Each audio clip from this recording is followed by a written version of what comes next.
Hi guys, and welcome to Connor's Math Plan, this time AMC edition.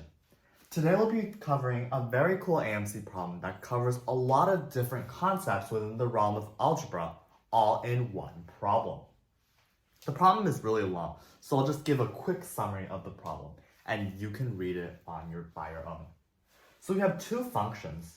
The first function is pz, which is a quartic function, z to the fourth plus 4z cubed plus 3z squared plus 2z plus 1, and it has these four complex roots, z1, z2, z3, z4.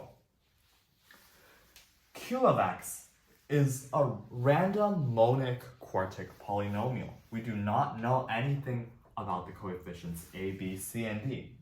And it has roots f of z1, f of z2, f of z3, and f of z4, where f of z is equal to the conjugate of z multiplied by 4i. In case you've forgotten what a conjugate is or how to denote conjugates, I'll give a quick review here. If we let z be equal to a plus bi, any complex number z, if we let that be equal to a plus bi, the conjugate of z is simply equal to a minus bi, reversing the sign of the imaginary part. And by the way, if you want to follow along in AOPS or something, this is 2021 Fall AMC12A problem 15.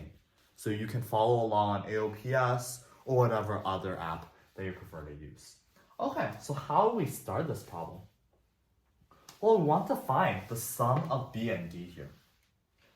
But we do not know anything about the coefficients. The only thing we know here are the roots. So why not, for our first step, let's think about what the roots actually are. What is f of z1, f of z2, f of z3, and f of z4? Well, to do this, the first theorem that we'll be using is the complex conjugate theorem. And this theorem simply states that if we have a polynomial, right, in here, for example, we have the polynomial px that has real coefficients. If we have a root of z equals a plus bi, the conjugate of that root, or z bar, a minus bi, must be another root to that polynomial. How does this help us? Without loss of generality, we can say that z2 is equal to the conjugate of z1, and z4 is equal to the conjugate of z3. We can set z3 as the conjugate of z1 and z4 as the conjugate of z2, or any other combination that we'd like, but this doesn't really matter, because in the end, we don't really care about the roots. It's the coefficients that we care about. So we can simply say, log, without loss of generality, z2 is the conjugate of z1, and z4 is the conjugate of z3. This gives us a major boost in knowing what function f of z1, f of z2, f of z3, and f of z4. Because f of z1 would simply be equal to 4i times z2, as z2 is the conjugate of z1. F of z2, on the other hand, will simply be equal to 4i multiplied by z1. Similarly, f of z3 would be 4i multiplied by z4, and f of z4 would be equal to 4i multiplied by z3.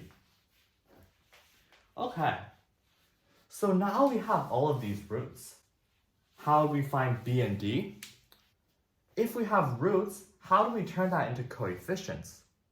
When we ask this question, our best bet would be our friend Vieta's theorem. What is Vieta's theorem? Well, if you're watching this video, I'll assume you know what Vieta's theorem is. If you don't know, Vieta's theorem is a pretty cool and pretty fun theorem that relates the sums and products onto the coefficients.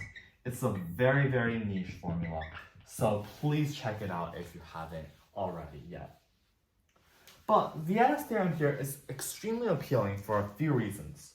One, the the only thing we know are the roots. And the only way to convert roots into coefficients is through Vieta's theorem. And two, the special reason is because f of z1, f of z2, f of z3, and f of z4 can be directly expressed through z1, z2, z3, z4. Not respectively though. And why is that appealing? Because we already know the coefficients of pz. So if you're for the coefficients of qz, if we have something like b, we can kind of have a hunch that it will be related to a coefficient of pz because the roots are extremely similar to each other. Okay, so b would be equal to the sum of all the alternating products, which means that in here, b would be equal to f of z1 times f of z2 plus f of z1 times f of z3, and I'm not going to write everything, f of z3 times f of z4. But through our realizations, we can say that this is simply equal to 4i times z2 times 4i times z1 plus 4i times z2 times 4i times z4, and so on. But we can even simplify this further. This is simply equal to taking 4i squared out, and what we're left with is just the alternating sums of the products z1, z2, z1, z3, z1, z4, etc. And note that z1, z2 plus z1, z3 plus z1, z4 is simply equal to sum of the product of the alternating roots within pz. So we know that this value is simply equal to 3. So in here we use the Vieta's theorem twice. One was to express b in as roots, so we kind of reversed the Vieta's theorem. And the second time was to express the root in terms of the coefficient, which was using the Vieta's theorem directly.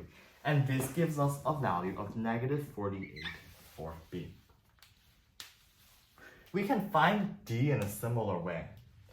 So d would simply be equal to 4i times z2 times 4i times z1 times 4i times z4 times 4i times z3, because it would be equal to f of z1 times f of z2 times f of z3 times f of z4. And we can isolate all the 4i's to get 4i to the 4th power, and what we're left with is z1 times z2 times z3 times z4. And z1 times z2 times z3 times z4 is the product of all the roots of p of z. Apply Vieta's theorem here so that we get that this is equal to 256 multiplied by 1, which is equal to 256. Summing these together, we get 256 plus negative 48 is equal to 208, which is our final answer. Alright, this has been a pretty complicated problem. So let's summarize what was important and what concepts were needed here. So the first concept was when we were thinking about what the roots were. And that required us to use the complex conjugate theorem. If we simply applied f of z is equal to 4i times the conjugate of z, we wouldn't get anywhere because we don't know what the conjugate of z is. But with the complex conjugate theorem, we were able to simplify this and then find the roots easier. And then after finding the roots, we had to convert the roots into coefficients of a polynomial, which shouted at us to use Vieta's theorem. And from using Vieta's theorem here, we found that we could simplify b and d into a constant multiplied by the original some variation of the original roots of Z1, Z2, Z3, Z4. Alright, so that's all for today. Thank you for watching, and I hope you enjoyed this AMC problem. See you next time.